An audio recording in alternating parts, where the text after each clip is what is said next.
Hello, hello, hello, and welcome back to Harlequin's Book Coven. We're on what, week 2 now?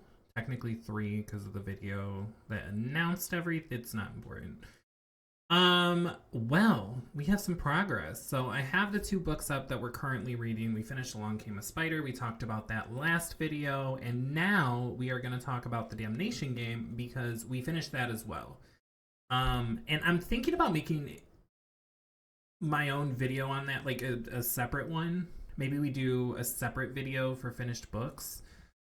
Simply because there's so much to go over with the Damnation Game. But highlights of this finished book are it was very bleak, which wasn't necessarily a bad thing, but it also just it didn't make you feel good, you know? But it was the only way that it could really end. It was enjoyable. I liked it a lot. I liked how it all played out. It was very uncomfortable at parts, incredibly uncomfortable at parts, actually. But that's normal for a Clive Barker book, so I didn't really expect anything, differently. Let me move this down just a little bit. Just a little bit. There we go. There we go. I like this. And overall, I think I would give it 4 stars. I also learned that I have to use the star system with books and ratings. According to the rest of BookTube, they said I am not allowed to use a 1 through 10 situation. So 4 stars. That's what I would give it. We'll be starting Weave World shortly. I'm waiting on it to get delivered. But I'm very excited to dive back into Clive Barker's world. And then in Stephen King's It's... Hold on 2 seconds. Okay. In Stephen King's It, we have made a lot of progress. We were at 104, page 104, the last time we talked about it. Not much had happened. It was interesting, but it was moving kind of slow. And we have made it all the way to page 390.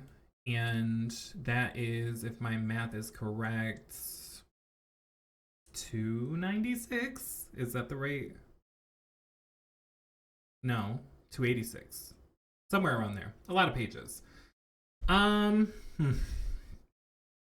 know that this is for Stephen King fans, this is an S tier book. And that's fine because everybody has different opinions on the way storytelling occurs and the way they like to consume books in general. For me personally, at page 390, it is just starting to pick up.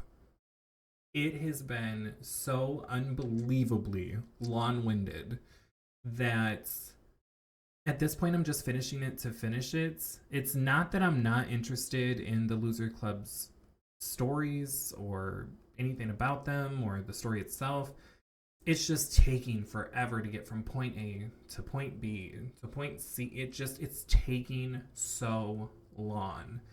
And maybe my opinion on this book will change by I'm so sorry guys, I'm having to multitask.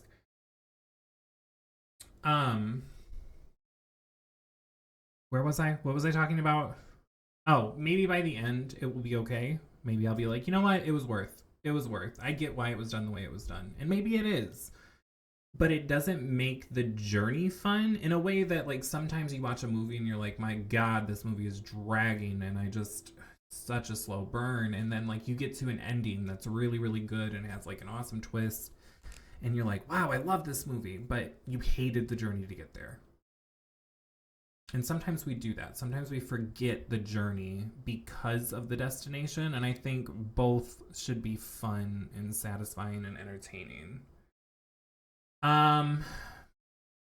That being said, the things that I like about this book so far, that I'm enjoying about Stephen King's It, is I really like how the book is exploring the intricacies of the friendships of the Losers Club, not necessarily as a group, but Richie and Bill's friendship, Bill and Eddie's friendship, explaining why Bill is the leader, which still doesn't fucking make sense to me at all because he doesn't give me that vibe, but I guess they get it, so I'm just gonna believe it. Ben and Eddie's friendship, Richie Ben and Beverly's dynamic. I like that we're getting to break off with smaller groups of them or pairs of them and see how they interact with each other. Because I think in the books, we just kind of, they're a group, right? Or in the books. In the movies, they're just kind of a group. So I'm really enjoying that part. And then also something that I'm finding like really interesting is in the movies, Henry Bowers and his friends are this menacing, oppressive group of friends that are just torturing Bill and his group of friends, right? And we see the rock fight that happens where they like face their fears and fight them. In the book, they beat Henry's ass so many times. So many times. It's actually laughable that he still tries to bully them. It makes no sense because he loses every time. It's insane. Ben beat his ass. Ben, Beverly, and Richie beat his ass. I'm sure the rock fight's gonna happen. Why? Why, Henry? Let it go, okay? Sometimes you run into a person or a group that you just can't bully. You gotta let it go. You gotta move on. It's ridiculous at this point. Currently what I'm looking forward to in it is going to be Mike being introduced to the Losers Club and being a part of them. We have everybody but him. That's where we're at right now. Stanley's a part of it. He just got like quickly inserted, just like not necessarily, there was no real introduction with him, which is interesting, but also understandable because if he doesn't even end up coming back as an adult, I can understand them not really delving into too much of his backstory because, like, what's the point? But it's interesting because we get like these long expositions for each of the other characters, and all of a sudden Stanley's just there with the group, and it's like, oh, okay, well, sorry, Stanley, it is what it is.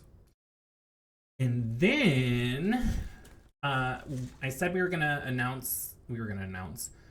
do the announcement of book 3, which we are, and I have started the book Night Film.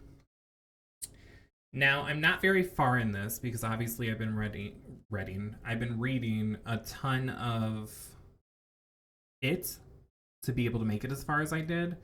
I've gotten 30 pages into a book that's 599 pages. Essentially what it is it's about this disgraced reporter kind of going into this mystery of this horror cult director guy that's very mysterious, isn't like super about being famous. He just makes these films that are really controversial. And his daughter has been found dead in a warehouse. And the disgraced reporter, he lost everything he had because of this director and writing a piece about him where he was a little irresponsible in what he said in it, and it caused a lawsuit. And so now that the daughter has been found dead, he is reignited with this need to dig into this director's life, this mysterious life, and like expose him, I guess. It's told in a really interesting way in which we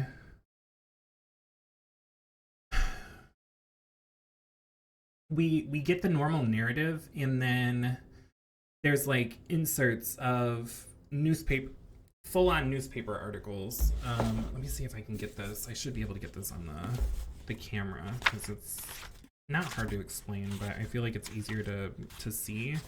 So like, if you see, there's that, and then it goes on, and then where I'm at currently,